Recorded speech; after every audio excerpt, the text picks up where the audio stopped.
have returned for my first weekly check-in of my journey through A Course in Miracles, and I'm excited to share some of my thoughts today.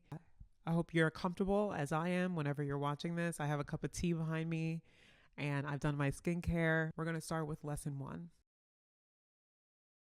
So I have some notes here, so you're going to see me looking down a lot because I want to make sure I don't miss anything. But with lesson 1, straight out the gate, we're going into the reprogramming.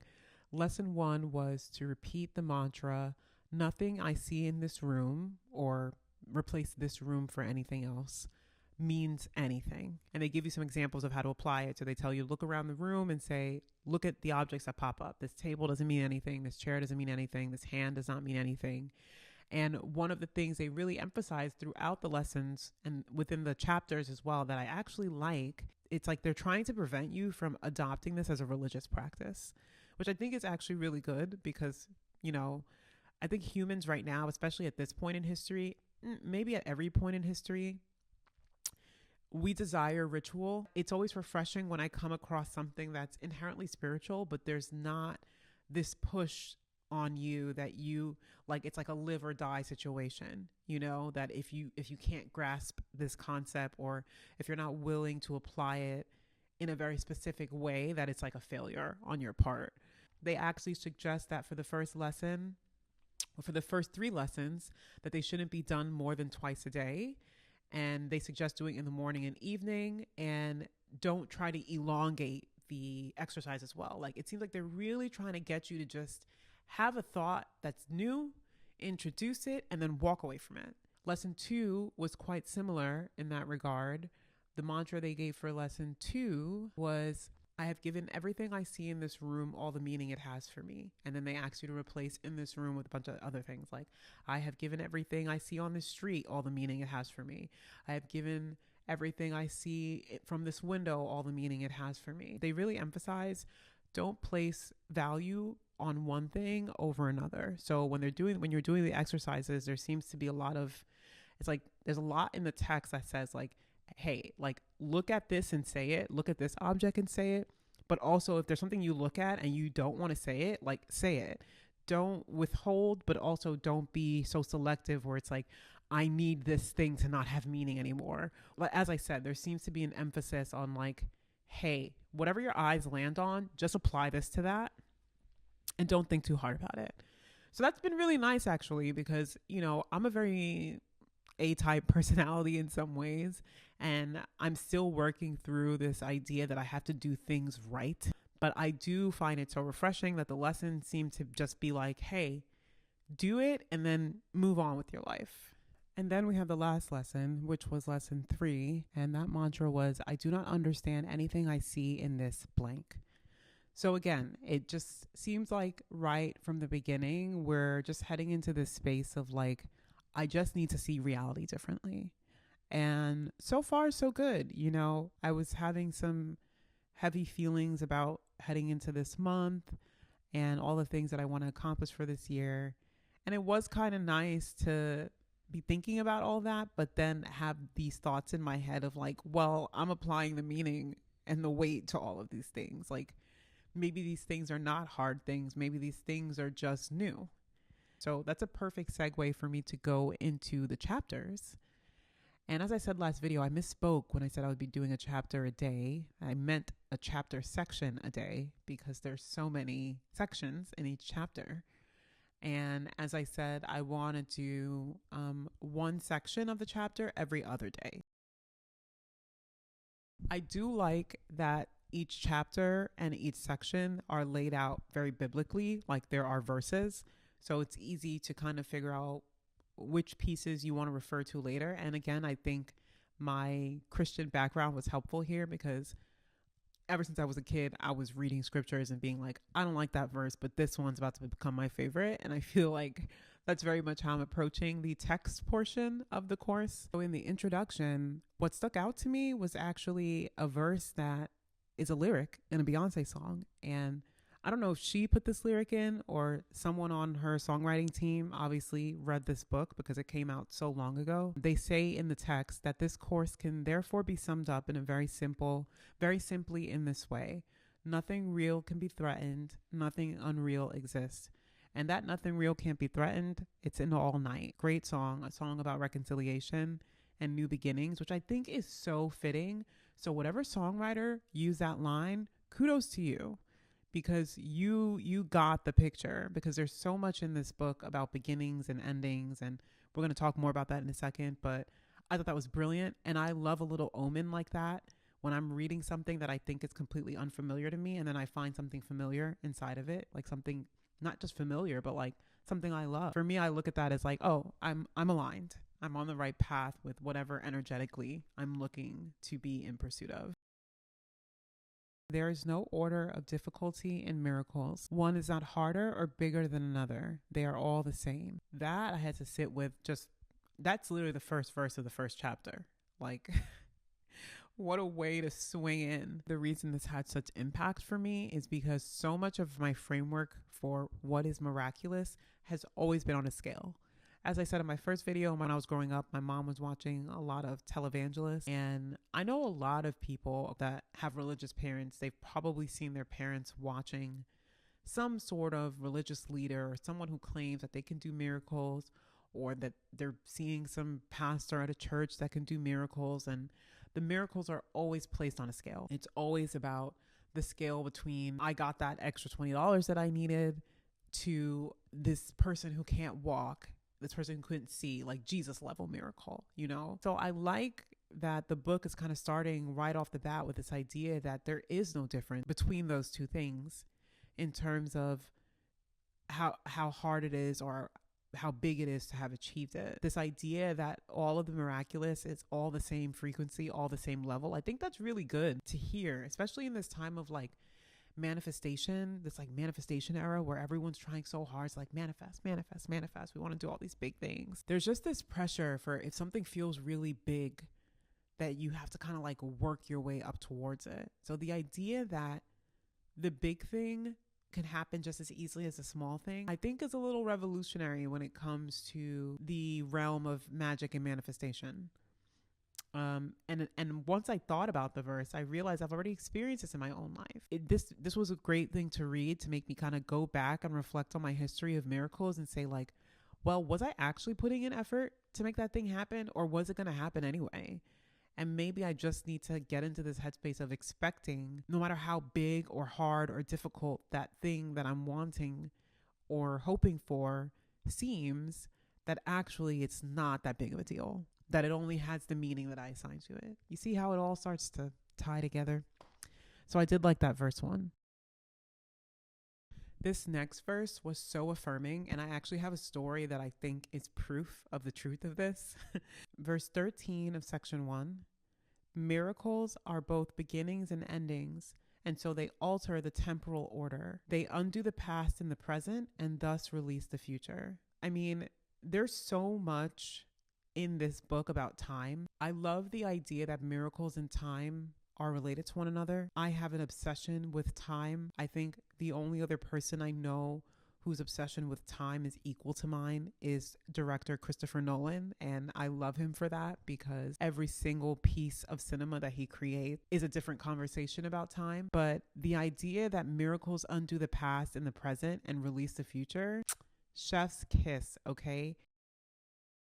When I was a little girl, one of the miracles, I guess, the wishes I had asked for was I really wanted a Spice Girl doll. This seems so silly as an adult, but when I was younger, a Spice Girl doll was everything. I knew I had learned not to ask for things, and I knew asking for anything was like in and of itself, like to get it was a bit of a miracle. And I remember going to the store. There was a store in Queens called Caldor. They were supposed to have the Spice Girl dolls, but when we got there were none. None of the one that I wanted, which was Scary Spice, obviously. And, you know, I remember as a kid, my mom being like, I think she got a rain check from them. And then she said, don't worry, we'll find another one. And I think that store, that they went out of business, and I never got that doll. And I just put that in the back of my head. You know, I just didn't think about it after a while. I remember I told that story to my best friend in passing. I love my best friend. And I told her this in passing. And then 2 years ago on my birthday, she told me that she got me something and that it was going to be a surprise. And I had no idea what she could have been getting me, because I didn't really want for anything. So anyway, I go to get the gift. I open it up, and I still get a little emotional when I think about it. But inside of this box, I have her here, was Scary Spice.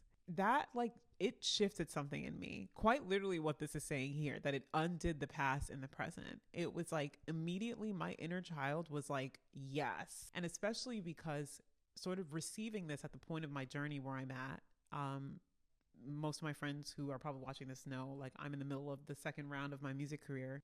Getting a gift like this, not only did it undo the past, but it did release the present, because Mel B was such a prototype for the sort of artist I wanted to be when I was a kid. Just remember being like, she was one of many Black women I saw growing up that I wanted to emulate, you know, especially like the alt Black girls. Women like Khalees, Mel B, like, these are the women that I saw, and then I was like, oh, I see myself in them. I see this kind of like off the cuff, a little outside of the box. And yeah, and getting this doll, when I did, it was in the middle of a season where I was learning to trust in my gift again, and trust that my gift could open doors for me. And it did. In the middle of me receiving it, as his first said, it released the future, because me recognizing that something that I wanted when I was a child could still be given to me, it was kind of a reminder that it's like literally never too late. Like, whatever miracle you're wanting, it's never too late. I think the idea that my inner child needed to know that the truth of my existence is I always get what I want. There's something they also say, there's a verse that's related to this thought, which is, miracles are a kind of exchange. They bring more love to both the giver and the receiver. Love is a portal, you know, and it can give you the confidence to pursue things that you wouldn't have done on your own had that love not been set in place, like that belief.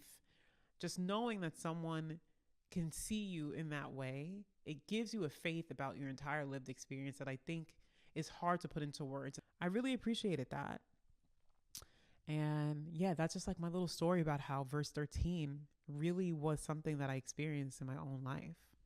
Just so cool.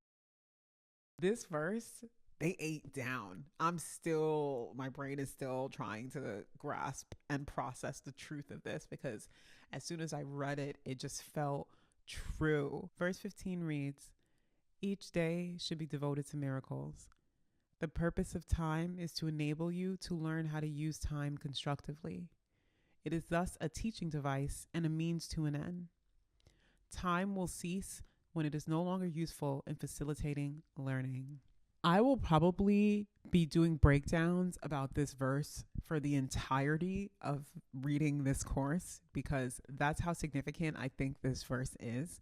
I think this verse is the verse of the book. So let's start with the first line, which is, the purpose of time is to enable you to learn how to use time constructively. I know this sounds so simple, like as an idea, like duh, but how many of us were told what the purpose of time was? I don't think there's been enough conversation in our lived experience, like the general person's lived experience, around time and its purpose and how to utilize it, and to understand how it directly impacts the level of magic or unique or interesting things that you get to experience, you know? I think time, at least in the States, the framework for time that we're given is always about work. And there's always the language of not having enough time. You know, I think that, if anything, has been the conversation. There's not been a conversation about the purpose of time. I think the easiest way to see that this is true is when I think about the people who have wholeheartedly pursued their dreams. People who have fully pursued their dreams on this planet, they are not subject to time. I remember when it was popular, when people used to always say, oh, you have the same 24 hours as Beyonce. No, you don't. We do not have the same 24 hours as anyone who has achieved their dream at such a level that they are in charge of their time. I think even in small ways, Kelela is an artist I look up to a lot. And I remember an article that I read that she did about how she was able to tap into her true creative self the first time she lived alone. And like, even the act of living alone changes your relationship with time. You're no longer constricted by anyone else's schedule, anyone else's emotional needs. I mean, time and miracles go hand in hand. To experience something extraordinary, you need to have time. And I think once you have a series of extraordinary things happen, time is not, it's no longer a factor in how you can experience those things or when you get to experience those things or how you experience those things. Reading this verse, it's definitely lit a fire under my engine. I think one of my personal goals for the next 5 years is, how can I use time so constructively that I am no longer beholden to it, that I am no longer subject to the rules of time in the way that society has taught me that I have to be in order to live a full life, you know? And I think that sort of that last thought ties into the ending of the verse, which is time will cease when it is no longer useful in facilitating learning. And then there's a final verse that ties into that, which is verse 47, which says that the miracle is a learning device that lessens the need for time. It establishes an out of pattern time interval, not under the usual laws of time. In this sense, it is timeless. And this is just so true. Like, if you're experiencing a miracle, it does cut down on something that you think is supposed to happen a certain way. I think that's ultimately true. And reading this book, I think is it's regurgitating these memories of these moments where, like, yeah, these little miracles were happening, and each miracle did make it so that I was being saved from the rules of time. Another example was when I was in college, and I still remember this actually. Oh my God, I totally forgot about this, but I'm remembering now. It was my final semester, like that. It was the end of the semester, end of that semester. So I was submitting final projects, and I had built out a website using HTML on a hard drive because that's like what we did then. And I wasn't diagnosed with ADHD at the time, so I didn't have all the rules in place that I have now to like double check, triple check, make sure I have everything, make sure I didn't leave anything. I went to the gym and then I went back to my dorm. And I remember I got back to my dorm and I'm like looking around and I'm like, oh my God, I don't have the hard drive. So I'm freaking out and I go back to the classroom I was working out of, thinking that I left it plugged into the computer. It wasn't there. And then I went back to the gym, checked where I was. It wasn't there. And I remember I just got back to my dorm. I just collapsed. I was sobbing because I was like, it took me all semester to code that website. And now I only have like a week. How am I going to get this done? Like, it's all my fault. I was just beating myself up. And I cried myself to sleep. It was the middle of the day, so I was taking a nap. Do you know what woke me up from that nap? My phone was ringing. My cell phone was buzzing. And I pick it up and someone says, hey, is this Tan? And I'm like, yeah. And they're like, I forgot how this person got my number. I know it was a stranger. I did not know this person. But they said they were at the gym and they realized they had my hard drive. Like, it was in the locker, I guess, with their stuff. And that whenever I wanted, they would come and drop it off. And I remember I was so thankful. I couldn't even breathe. That miracle, that moment in this huge campus of someone finding my hard drive. I think I just had my name on the hard drive, but like the campus was huge. So for them to even have found me, I don't know how they found me, but it was a miracle and it saved me time. There's no way I would have gotten that website done again in that week. I would have had to submit something that was half done. I think reading this text, I'm really going to be meditating the next few days. And I think for the entirety of this course about time, my relationship with time, what I want my relationship with time to look like, and how time and miracles go hand in hand. So I'll stop there for now, but that was my week 1. That's my week 1 check-in of A Course in Miracles. So I'd love to hear any thoughts that people might have. And yeah, as I said, I'm doing this to leave evidence for someone else who might want to embark on this journey and kind of wants to have an idea of what might open up for them.